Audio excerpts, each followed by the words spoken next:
Hi friends, सी Irfan Ahmad. Already मैंने एक video share किया है एनपीओ के फाइनल अकाउंट पे। जुलाई 2024 का वीडियो मैंने शेयर किया था। और तीन कैटेगरी के सम है।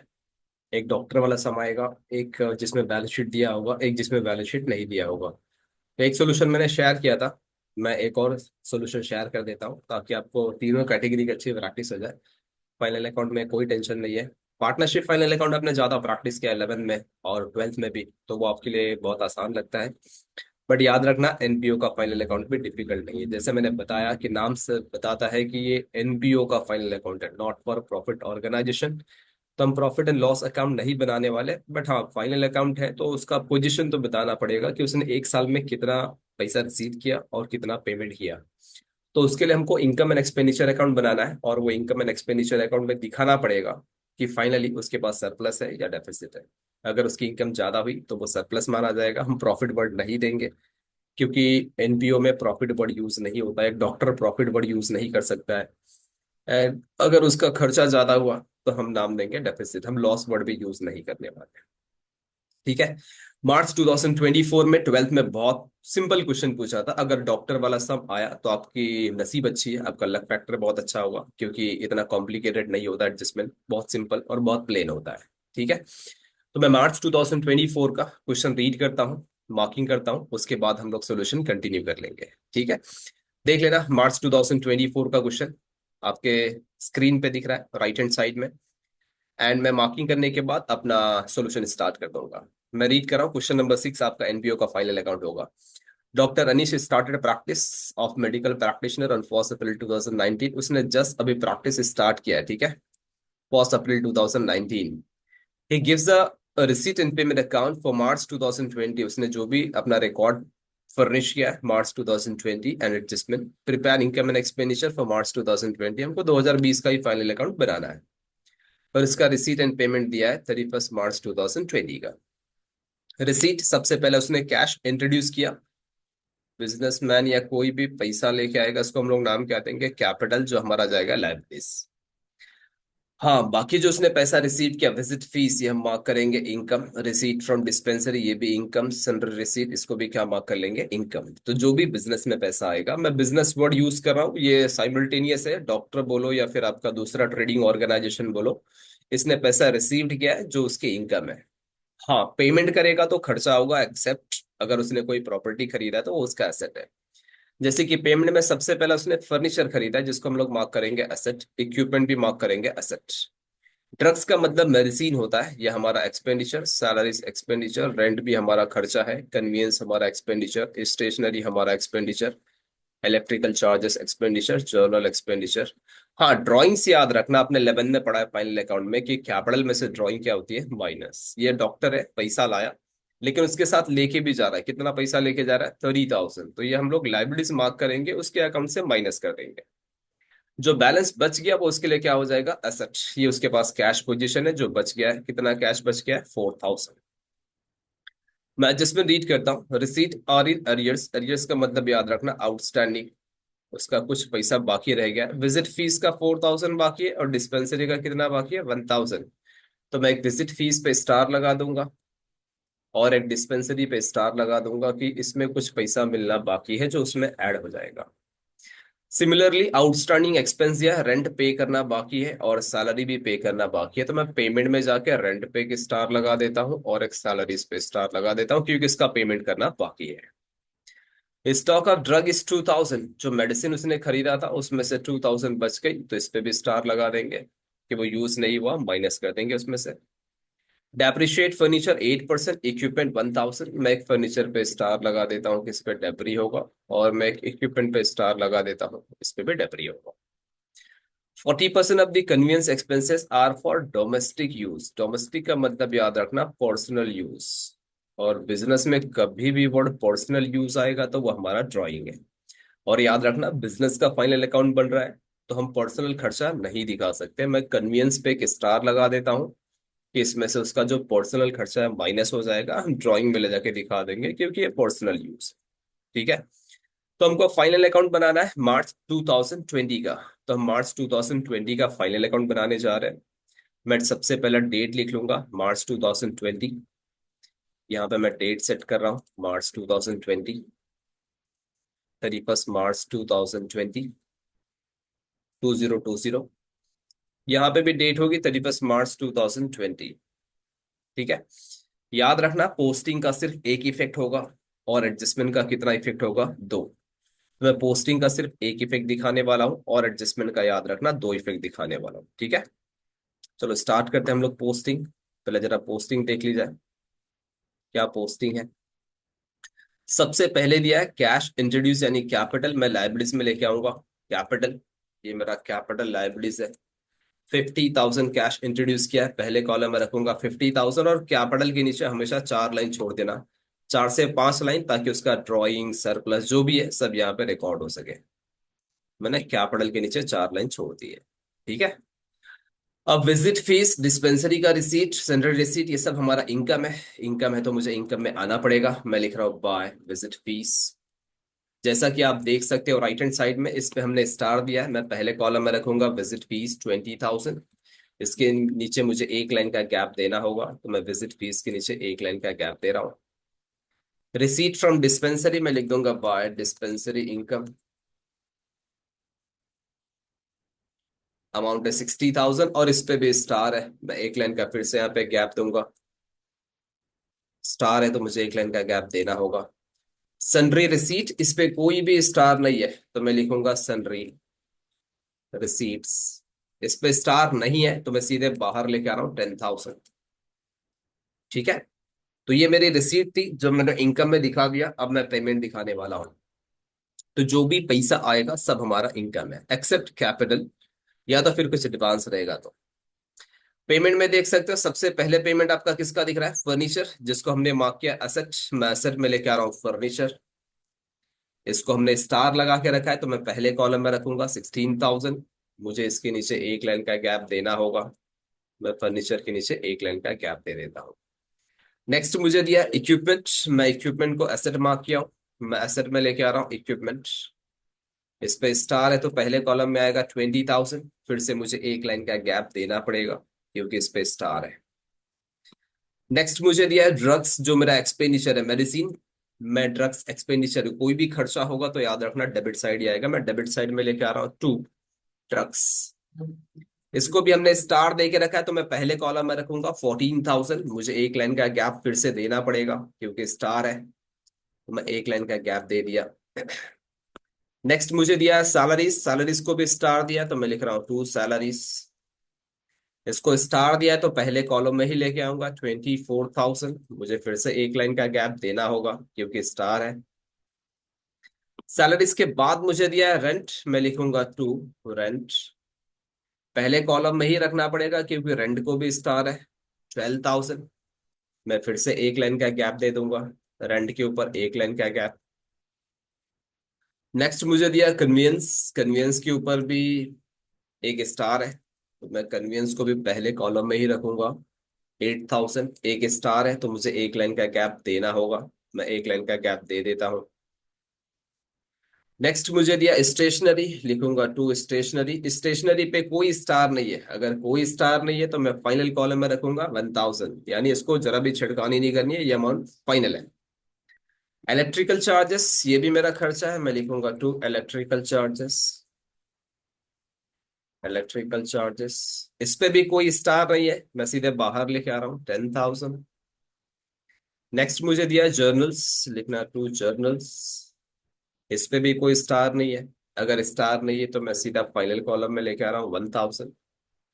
हाँ, नेक्स्ट मुझे दिया है ड्राइंग्स। ड्राइंग्स का मतलब याद रखना, बिजनेसमैन जो पैसा लेके आया था 50,000, उसमें से कुछ पैसा लेके जा रहा है 30,000, तो मैं कैपिटल में से लिख दूंगा लेस ड्राइंग्स 30,000। अगर मैं 30,000 माइनस करूं तो बैलेंस कितना बचेगा 20। मुझे पहले कॉलम में ही रखना पड़ेगा क्योंकि अभी इसका सरप्लस आना बाकी है। ठीक है, वैसे भी मैंने 5 लाइन का गैप दिया था। 30,000 की ड्राइंग माइनस किया, माइनस करके मैंने दिखा दिया 20,000। एंड लास्ट मुझे दिया बैलेंस सीडी यानी कि कैश बच गया है 4,000, तो ये मैं एसेट में लेके आऊंगा कैश।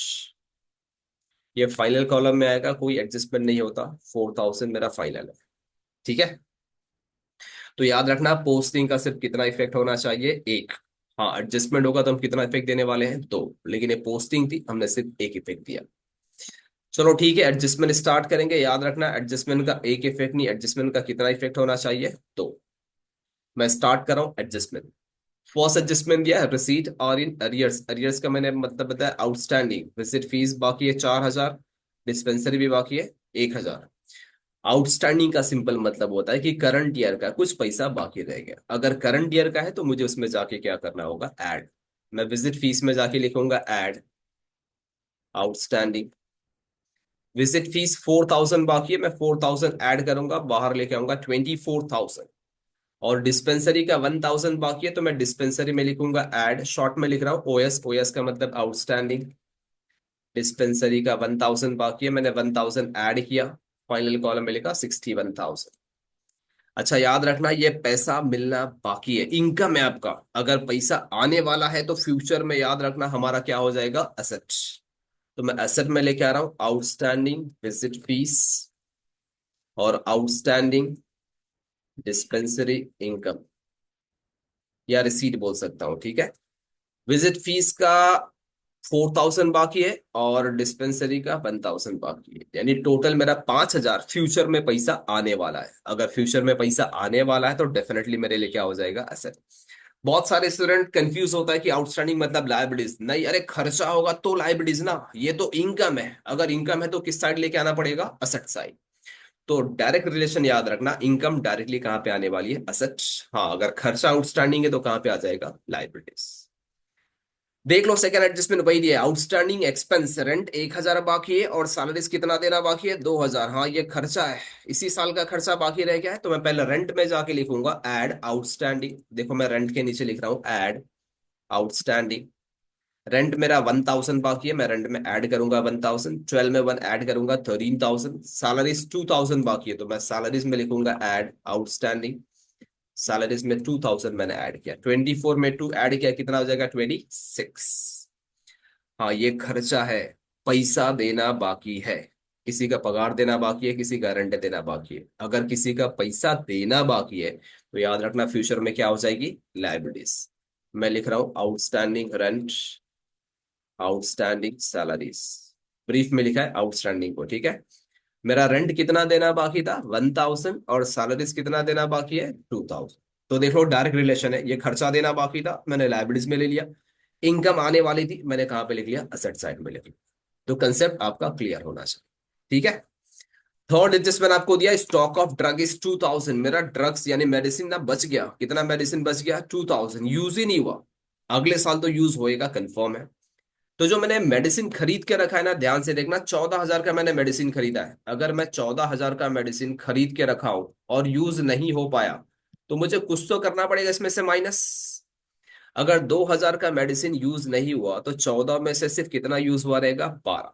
तो मुझे 2,000 इसमें से माइनस करना पड़ेगा, मैं लिखूंगा लेस स्टॉक। मेरा स्टॉक बच गया 2,000, यानी 14,000 में से मेरा मेडिसिन जो यूज हुआ रहेगा, सिर्फ कितना मेडिसिन यूज हुआ रहेगा? 12,000।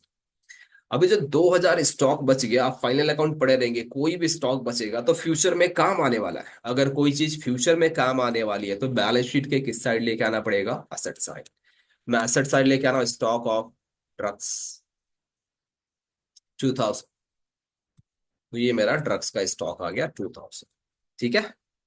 यहाँ तक क्लियर है? नेक्स्ट आपको दिया डेप्रिशिएट फर्नीचर एट 8%। फर्नीचर पे कितना डेप्री चार्ज करना है मुझे? 8%। तो मैं फर्नीचर के नीचे आऊंगा, लिखूंगा लेस डेप्री 8%। मैंने कहा कि 10% दिया तो अब एक जीरो हटा दो, लेकिन अगर 8%, 3%, 4% दिया होगा तो एक नहीं, कितना जीरो हटा देने का? दो। देखो मैं दो जीरो हटा देता हूं।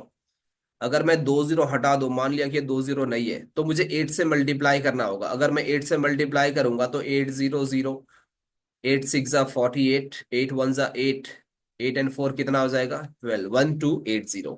तो जब मैं डेप्री कैलकुलेट करूंगा 8%, तो दो जीरो हटा के 8 से मल्टीप्लाई कर दूंगा, ठीक है। अगर चाहिए तो देखो कंप्यूटर को हम कमांड देंगे तो लिखेंगे equal to this into 8%। Computer भी वही आंसर देगा 1280। 16,000 में से मैं 1280 माइनस कर देता हूँ, -1280। अमाउंट आएगा 14,720। एंड इक्विपमेंट पे जो डेप्री चार्ज करने बोला, इक्विपमेंट पे कितना डेप्री चार्ज करने बोला, सिर्फ 1000। तो मैं इक्विपमेंट के नीचे लिखूंगा लेस डेप्री।